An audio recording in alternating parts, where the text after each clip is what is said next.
राम राम। एक न्याय का सामान्य सिद्धांत है, खासकर भारतीय कोर्टों का।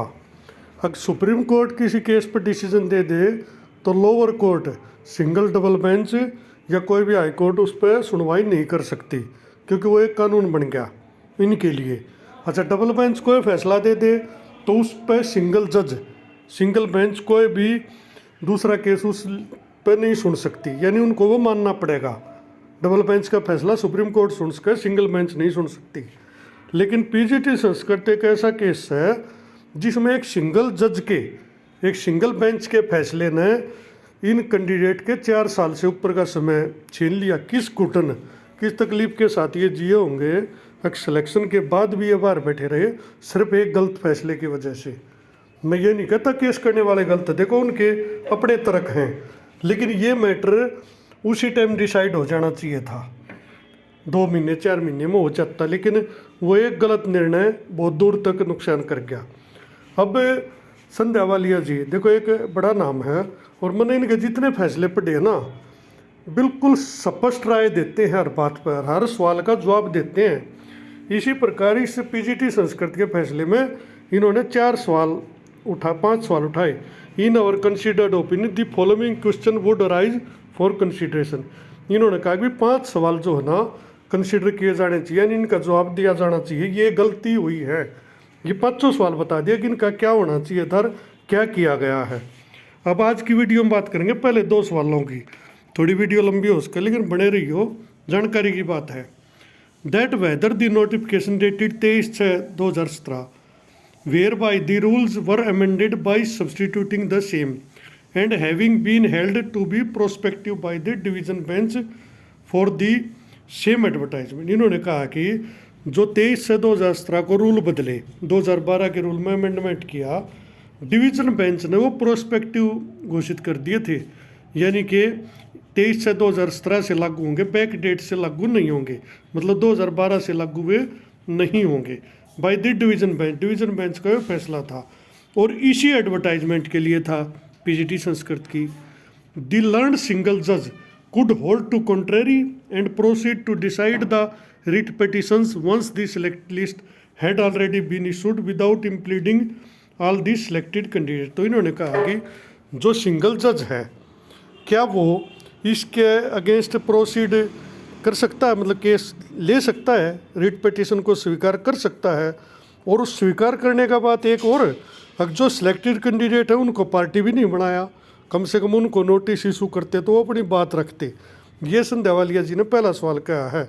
उनकी एब्सेंस में, सिलेक्टेड कैंडिडेट की एब्सेंस में कैसे इस पर इन्होंने फैसला दे दिया, कैसे डिसाइड इसको कर दिया, पहला सवाल। दूसरा सवाल है whether instruction issued on an earlier occasion and prior to the rules 2012 could have been applied by the learned single judge, whether the writ petition were stopped by from filing repeated litigation on the same issue and carry the parallel proceeding for the same advertise। इसका मतलब क्या है, इन्होंने कहा कि जो instruction 2012 के rule से पहले जारी की गई किसी भी इंस्टीट्यूशन द्वारा, क्या वो 2012 के रूल के बाद लागू की जा सकती, क्योंकि रूल, सर्विस रूल चेंज हो गए थे। एक सवाल ये होता, क्या जो पिटिशनर थे ये, इनको रोका नहीं जा सकता। अभी ये कैसे अपील कर रहे हैं जब डबल बेंच का इस विषय पर फैसला आ लिया कि भाई 23 से 2017 का नोटिफिकेशन प्रोस्पेक्टिव रहेगा, रेट्रोस्पेक्टिव नहीं रहेगा। कैसे इन्होंने कर दिया, क्या वे जो ये अपील है सिंगल जज द्वारा डिसमिस नहीं की जानी चाहिए थी। ये 2 सवाल आज की वीडियो में। सवाल बिल्कुल जानिए ना, बात ठीक है, बात समझ में आ भी गई होगी। अभी जो मैटर डबल बेंच से डिसाइड हो गया उसको कैसे ये फिर सुन सकते हैं। और ये एक डिजास्टर है इस भर्ती में। अगर डबल बेंच ने जब कह दिया प्रोस्पेक्टिव है तो या तो वो सुप्रीम कोर्ट में जाओ, लेकिन वो यहाँ क्या हुआ, सिंगल जज ने डिक्लेयर कर दिया। और डिक्लेयर क्या किया, शिक्षा शास्त्री को शामिल कर दिया और आचार्य को ऐसे कैसे छोड़ दिया कि उसका डबल बेंच करेगी, जो रिव्यू पिटिशन पेंडिंग है वे करेंगे, या सुप्रीम कोर्ट शिक्षा शास्त्री का इन्होंने कर दिया। तो इसी की बात करते हैं भाई। 28 से 2015 को एडवर्टाइजमेंट डेट थी, 626 पोस्ट थी। MA Sanskrit with at least 50% and BA होना चाहिए, वैसे BA लिख रखा है फ्रॉम रिकग्नाइज यूनिवर्सिटी। चलो हो जाती हैं गलतियाँ, तो वर इशूड बाय द स्टेट। 2012 के सर्विस रूल के अनुसार ये थी क्वालिफिकेशन। द कैंडिडेट ने अप्लाई करा और रिटन टेस्ट दिया और हेल्ड ऑन 15/6/2016 को रिटन टेस्ट हो गया। और उससे पहले जो एडवर्टाइजमेंट 2012 में निकली थी उसके खिलाफ दीपक सरमाड़ा केस हुआ था, जिसमें कि कहा था कि भी एमए जो आचार्य डिग्री उसको एमए के समान मानो और शिक्षा शास्त्री का। तो उस केस में एक ऑर्डर आया था भाई इस पर जो है ना मिनिस्ट्री को ऑर्डर आया था कि इस पर कमेटी बनाओ और इसको डिसाइड करो अगर आप इसको क्या मानते हो। तो उसके लिए गवर्नमेंट ने ना तो कोई कमेटी बनाई, लेकिन आखिर में ये लिख के दे दिया कि हम इसको मानते हैं और 23/6/2017 का नोटिफिकेशन इसमें दे दिया। उसके बाद ये केस डिस्पोज ऑफ हो गया। ये सामने स्क्रीन पर ही नोटिफिकेशन है, लेकिन उसमें no observation was made by the division bench. उस डिवीजन बेंच ने न्यू नहीं कहा अगर भाई यो कब से लागू होगा, यो इन भर्तियाँ पर लागू होगा ना होगा, भाई 2012 वाली पे 2015 वाली पे लागू होगा या नहीं होगा, वो सीधा डिस्पोज ऑफ कर दिया। उसके बाद केस हुआ सतीश कुमार वाला, ये भी डिस्पोज ऑफ कर दिया। लर्न सिंगल जज ने कहा contention by passing the detailed order which had already been notice above para number boys and rejected the claim that there was a retrospective effect of the amendment. उसने जो है reject कर दिया इस claim को भी इसका रेट्रोस्पेक्टिव इफेक्ट है और इनको शामिल नहीं किया और वे सारी पिटीशन जो है ना डिसमिस होगी। ठीक है, इन स्पाइट ऑफ ऑल, इसके बावजूद अब क्या कहते हैं the state had called in eligible student against the terms of the advertisement wide notice 12/9/18। तो 12/9/18 का जो नोटिस है उसमें नॉट एलिजिबल कैंडिडेट को भी बुला लिया स्टेट ने, जो कि गलत किया इन्होंने, क्योंकि रेट्रोस्पेक्टिव उनको माने नहीं जाना चाहिए तो उनको शामिल नहीं किया जाना चाहिए था। इनका कहने का मतलब ये है केवल एडवर्टाइजमेंट के अकॉर्डिंग ही कैंडिडेट का जो डॉक्यूमेंट स्क्रूटनी वगैरह होनी चाहिए थी। ठीक है, परिणाम स्वरूप एक CW 25/958 सन 41 फिर आ गई, वह केम टू फाइल्ड। इसमें क्या हुआ, as notice would be issued to position 28/2000 there for a fresh round, मतलब एक फेर से राउंड शुरू हो गया, केस पे केस फेरी और राकेश कुमार आ गया। आपने पता भी होगा सारे केस का, कहीं भी इतने बड़े वीडियो तो नहीं बन सकती इसकी, मतलब बहुत मजा मैट, लेकिन कुल मिलाकर बात लेके भी इस पर यह मामला उलझता ही चला गया। उसके बाद जो कैंडिडेट जब बुला लिए तो उन्होंने केस कर दिया कि हमारे को रिजल्ट में शामिल नहीं किया इन्होंने। उस केस में लर्न सिंगल जज ने फिर ऑर्डर कर दिया the division bench had decided the issue against the said candidate and held that the amendment was not retrospective. ये डबल बेंच ने कह दिया केवल prospective order.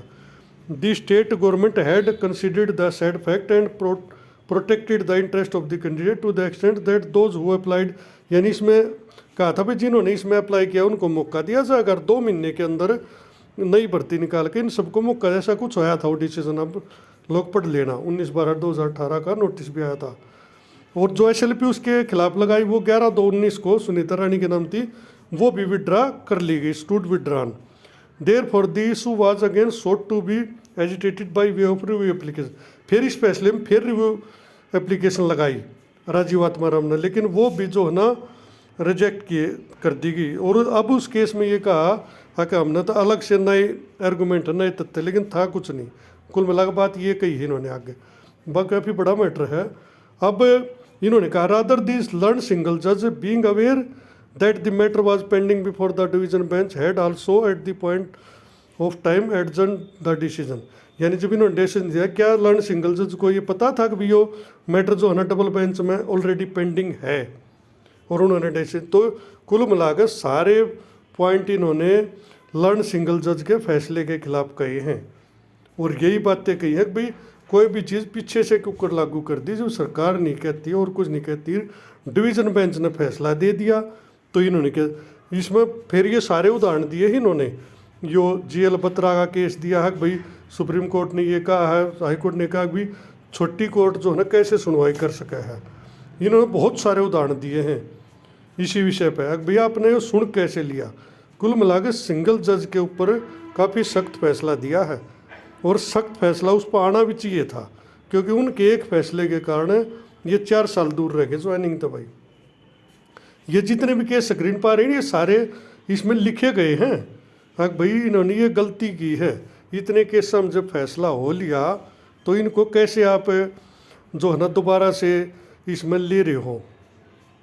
It is settled principle that instruction as such can not be contrary to the statutory rule only way by filling up the यानी gaps. ये भी उसका उदाहरण यूनियन ऑफ इंडिया का, मतलब कुल मिलाकर सारे उदाहरण इन्होंने दे दिए। अब इन्होंने आखिर में अपना क्या कहा है, resultantly question number 1 and 2 are answered in favour of the appellants while holding that the learned single judge on the same issue could not take a different view by distinguishing the judgment of the learned division bench। इसमें कहा कि भी जो appellate है इस case में उनके favour में गया है, लर्न सिंगल जज जो है ना डिफरेंट व्यू नहीं ले सकता जब कोई डबल बेंच से मैटर ऑलरेडी क्लियर होकर आ गया, which are binding and second उन पर सिंगल जज पर बाइंडिंग था। And secondly the writ petitioner could not be allowed to carry, और जो रिट पिटिशनर थे एक पैरेलल प्रोसीडिंग नहीं चला सकते, जब ऑलरेडी वो केस हार चुके हैं तो दोबारा कोर्ट में नहीं जा सकते in the form of repeated litigation and to get stay order against the selected candidate without impleading them. और इवन एक स्टे ऑर्डर जो इन्होंने लिया without impleading the selected candidate बिल्कुल भी जायज़ नहीं ठहरा जा सकता, ये डबल बेंच ने दोबारा कह दिया है। तो कुल मिला के इन्होंने सारी बातों का जवाब दे दिया है। भाई ना तो जब, और एक और 48 में एक पॉइंट और है, rather by not deciding the Acharya matter which were also pertaining to the same post. भाई उसमें दो मुद्दे थे, शिक्षा शास्त्री आचार्य, लेकिन लर्न सिंगल जज ने not deciding the Acharya matter को बिल्कुल न्यू का नहीं छोड़ दिया और शिक्षा शास्त्री को शामिल करने के ऑर्डर कर दिए, विच वर आल्सो, लेकिन सेम पोस्ट थी, सेम एडवर्टाइजमेंट थी, सेम जो है ना अमेंडमेंट रूल था 18/12/19 kept the appointment to be made in a state of void by directing the candidate who had been selected would be issued appointment order subject to final decision, और subject to भी कर दिया आचार्य को भी, लेकिन decide नहीं किया। Thus this was in contradiction to the direction issued earlier in शिक्षा Shastri matters wherein 626 person were to be appointed as per new merit। तो कुल मिलाकर इन्होंने कहा भी ऐसा कैसे कर सके हैं ये, जो वो एक चीज़ डिसाइड कर दे रही है, डिसाइडेड नहीं करी, और डबल बेंच में मैटर पेंडिंग है वो ये, तो सिंगल जज के ऊपर पूरी गाजगिरी है भाई। जो फैसला है ये टोटली उनके खिलाफ गया। Rather it was the duty of the state to seek clarification, और साथ में सरकार को भी सरकार की ड्यूटी थी स्टेट की कि वो क्लैरिफिकेशन मांगती at the point of time whether then cancel the wall recruitment, और स्टेट की ड्यूटी थी भी वॉल रिक्रूटमेंट कैंसिल करने की बजाय उनको जो है ना इस पर क्लैरिफिकेशन मांगनी चाहिए थी कोर्ट से, अब भैया की मामला है। तो आगे होगा बात समझ में। कुल मिलाकर सारी ही चीज़ें गलत हुई थी, लेकिन कोर्ट ने सिंधावालिया जी की कोर्ट ने क्लियर कर दिया कि भाई कोई जो 23/6/2017 का नोटिफिकेशन था ये रेट्रोस्पेक्टिवली लागू नहीं होगा, ये पिछली भर्ती पर लागू नहीं होगा, क्योंकि ऑलरेडी डबल बेंच ने डिसाइड कर दिया। और सुप्रीम कोर्ट में ये गए लेकिन इन्होंने अपनी विड्रा कर ली, डिसमिस एज विड्रा न होगी। तो अब जब वो फैसला तो लागू ही रह गया ना, तो सिंगल जज ने कैसे इनको शामिल कर दिया, और सिंगल जज ऐसा ऑर्डर कैसे दे सकती है। 2012 के सर्विस रूल चेंज होने के बाद उससे पहले के नोटिफिकेशन की कोई वैल्यू नहीं रहती, चाहे को किसी ने भी क्या हो, अकॉर्डिंग टू एडवर्टाइजमेंट भर्ती होनी चाहिए, इस बात पर स्टैंड किया है। तो भाई इसमें तो कुल मिलाकर जवाब ये थे दोनों बातें के अब 2 बार यो मैटर डिसाइड हो गया है डबल बेंच से। हालांकि मैं एक पर्सनल राय दूँ भाई, अब इस मुद्दे को किसी भी कोर्ट केस में ना उलझाए तो बेहतर होगा। अगर सुप्रीम कोर्ट में कोई जाता है तो ये मैटर सिर्फ और सिर्फ नुकसान का है, किसी को कुछ हासिल नहीं होगा। फैसला यही आना है, क्योंकि 2 बार जो डबल बेंच ने डिसाइड कर दिया, अब मेरे ख्याल से चेंज की गुंजाइश नहीं है। अब तो इनकी जो सिलेक्टेड है इनकी ज्वाइनिंग हो जानी चाहिए। उसके बाद एक इशू और है, चलो इसी में बता देता हूँ। एक इशू है भाई, कुछ पोस्ट खाली हैं भाई, मैं मानता हूँ कुछ पोस्ट खाली हैं। एक तो SBC वाली बता रहे हैं वो खाली हैं, तो आपको दबाव तो ये बनाना चाहिए भाई SBC को जर्नल में काउंट कर उनका जो ना रिजल्ट निकाला जाए। दूसरी कुछ पोस्ट जो एक प्रियंका वाला फैसला है डीम्ड यूनिवर्सिटी वगैरह का, उसके कारण भी खाली रखी थी, क्योंकि उस टाइम वो केस सुप्रीम कोर्ट में पेंडिंग था। लेकिन अब वो क्लियर होकर आ गया है डीम्ड यूनिवर्सिटी वालों को, जो जिनका जो है ना कॉन्फिडेंशियल रिजल्ट था उनको ज्वाइनिंग दे रही है सरकार ने। कई भर्ती जो है ना रिवाइज कर भी दी हैं, तो वो उनका भी रिवाइज होगा, कुछ कैंडिडेट इसमें और शामिल होंगे। हो सकता है किसी और कैटेगरी का भी रिजल्ट, कुछ CWP अलग से पेंडिंग थी पर्सनल, उनके कारण भी रोका गया, तो रिजल्ट तो हो सका है थोड़ा बहुत और आ सका है, लेकिन 523 की ज्वाइनिंग अब हो जानी चाहिए। तो भाई सभी से रिक्वेस्ट है, ये केस बड़ी मुश्किल से कोर्टों से निकला है, इसमें आगे किसी कोर्ट में ना उलझाओ तो बेहतर है, आपके लिए भी इनके लिए भी। बल्कि सरकार पर थोड़ा प्रेशर बनाओ, जो पिछला डबल बेंच का फैसला था कि 2 महीने में भर्ती निकालना है, उस फैसले पर जाना चाहिए और उसी फैसले के अकॉर्डिंग सरकार से बात करके रिक्वेस्ट करके एक नई भर्ती PGT संस्कृत की निकलवानी चाहिए। क्योंकि उस केस में ऑर्डर किया था, AG ने खुद कहा था कि भाई हम 2 महीने के अंदर भर्ती निकाल देंगे। अगर उस टाइम इसने कोर्ट में ना उड़ जाते तो अब तक तो दूसरी भर्ती निकल चुकी होती, क्योंकि इनकी ज्वाइनिंग हो जाती और उसके बाद दूसरी भर्ती AG ने खुद दिखे रखा था, दूसरी भर्ती निकल जाती। तो छोटी सी अपडेट थी, वह अच्छी लगी हो तो शेयर करियो, लाइक करियो, और अगली वीडियो में मिलते हैं। नेक्स्ट जो सवाल है उनके बारे में बात करते हैं।